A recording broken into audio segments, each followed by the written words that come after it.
See women's spears for sure. Excuse me. Did you There's free water upstairs. I hear Adriana's walking. I brought some tissues in case it was emotional. Good evening.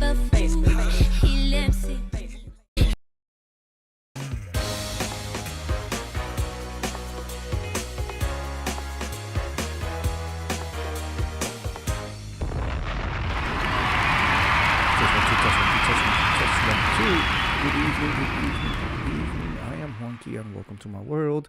I brought some tissues in case it gets emotional. I hope you had an amazing Tuesday. I almost said Monday. Tuesday, it felt like a Monday. Today was a long day, but it was a good day. It was a successful day. Yes. I'm pretty sure you can hear the tiredness in my voice, so we are not going to belabor this any longer. Here we go. I am addicted to having sex with prostitutes.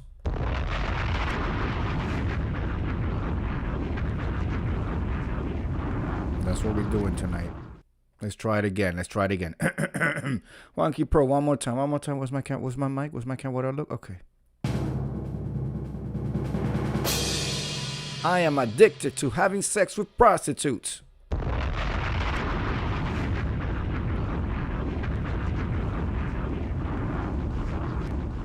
I am a 20-year-old. I always try to sexualize girls. But as I am in a Muslim country, oh shit.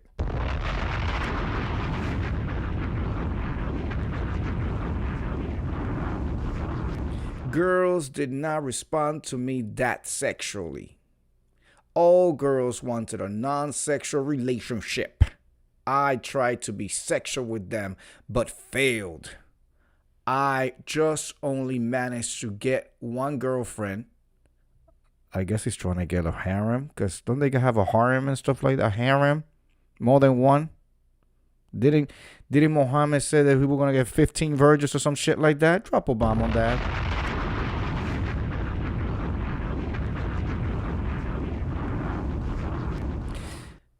I tried to be sexual with them, but failed. I just only managed to get one girlfriend, and it lasted for 7 days because I tried to get sexual with her and she rejected that.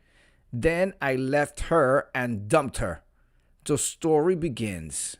The year of the flood. Now, the story begins because I couldn't get any girls in the college, and I was addicted to corn. And I was very mad and crazy to get sex. That's how the Muslim is getting down, y'all. So I started visiting two prostitutes. This is exactly how he wrote it. I started visiting two prostitutes. I spent all my money of my college years behind prostitutes.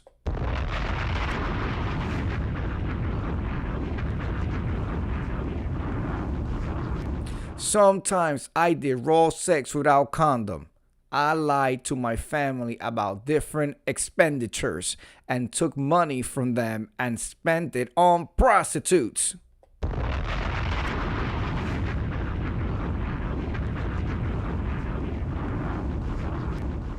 Side note, it almost feels like the word to take a shot should be prostitutes, because he just keeps mentioning it every other word, every other sentence. I also scammed a friend and used that whole money on prostitutes. I get it. You really like prostitutes. Now I am in a new city, and here I just visited the prostitute once. Okay. Just one time. One thing about having sex with prostitutes is it's like masturbation. Muster. Musterbation. He should have stayed in college and paid more attention to grammar and spelling than the prostitutes. But I digress. He says, one thing about having sex with prostitutes is It's like masturbating. There is no connection, neither any feeling. And after the first orgasm, all you want is to get out of the room.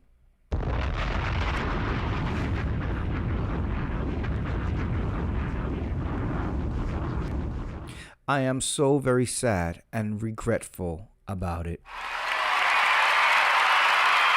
Come on, get it out. Confess. Somebody says, sounds like you've already realized it never gave you what you were actually looking for. If you're serious about stopping, focus on fixing the reasons you kept chasing instead of just the habit itself. Owning what you did, especially lying and scamming your friend, is the hard part, but it's where real change starts.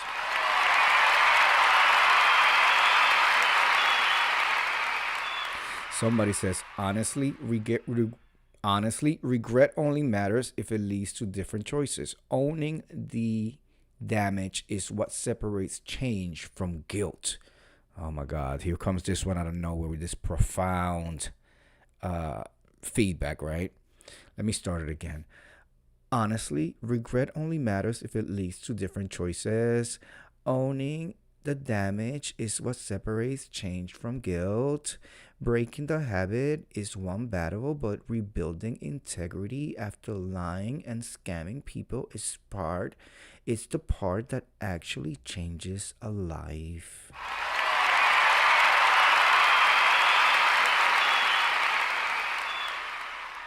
Somebody says, maybe start respecting women and what they want. They are not here in this world just to satisfy your desires. You have to respect them and people in general. Then maybe you can try again. You are very young. Things can change. Somebody says, I knew a guy from a strict Muslim country once, and he was the warmest, kindest person I have ever had the privilege of working with. Right up until women were involved.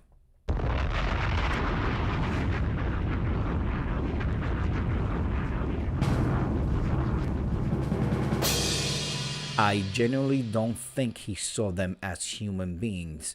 Women are either mothers and wives or whores used for sexual gratification.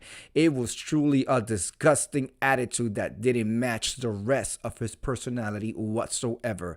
This is just my personal opinion based solely on my own experiences, but I really think that the strict segregation of genders and lack of women's rights in those countries nurtures some real toxic, misogynistic attitudes even in otherwise empathetic men. Ooh, child. Well, that opens the door for me to ask the AI. Let me ask the AI. Please tell me what social... they're not social norms, but what social difficulties strict Muslim women face. Let's see what the AI says. I asked it, I said, please tell me what social difficulties strict Muslim women face. The AI says, this varies a lot by country, culture, and family. So take this as a general overview rather than a universal experience. Many women who practice Islam strictly report finding it empowering rather than difficult. Discrimination from wider society, especially in non-Muslim majority countries. Visible markers like hijab and I don't know what a niqab is, can lead to workplace discrimination, harassment, or being denied jobs, school admission. Some countries have laws restricting face coverings or headscarves in public spaces or school. Stereotyping and Islamic phobia, it's called Islamophobia, sometimes worse for women since serious dress makes them visibly identifiable. Pressures that can arise within families or communities. In some conservative settings, a woman may face restrictions on mobility, work, education, or choice of spouse.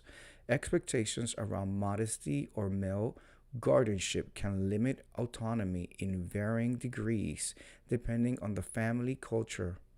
This is not doctrinally uniform. Practices differ widely across regions and interpretations.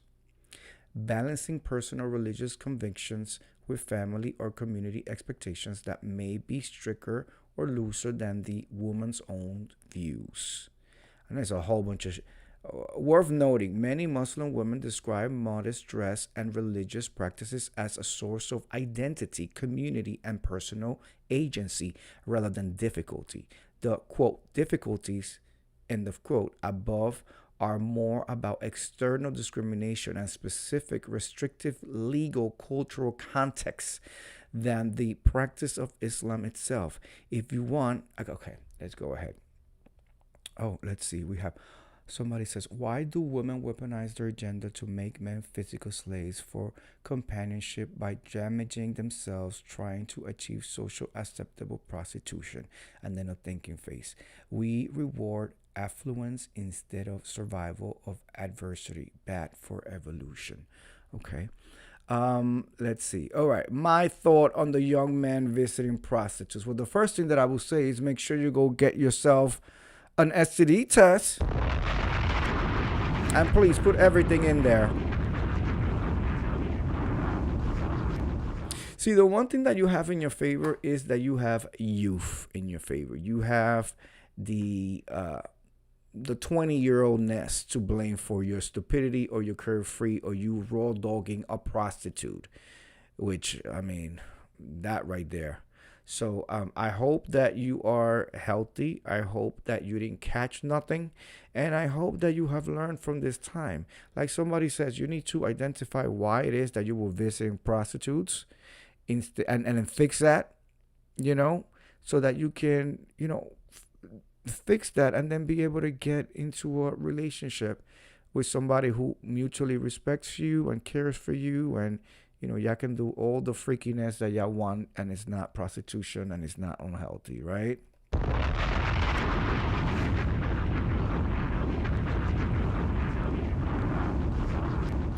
All right. Anyway, we're going to be starting the week slowly easing our way to our Friday/Saturday night, which is when we do the not safe for work confession. So if you thought this was a safe for work confession, oh baby, wait until we get to Saturday, okay?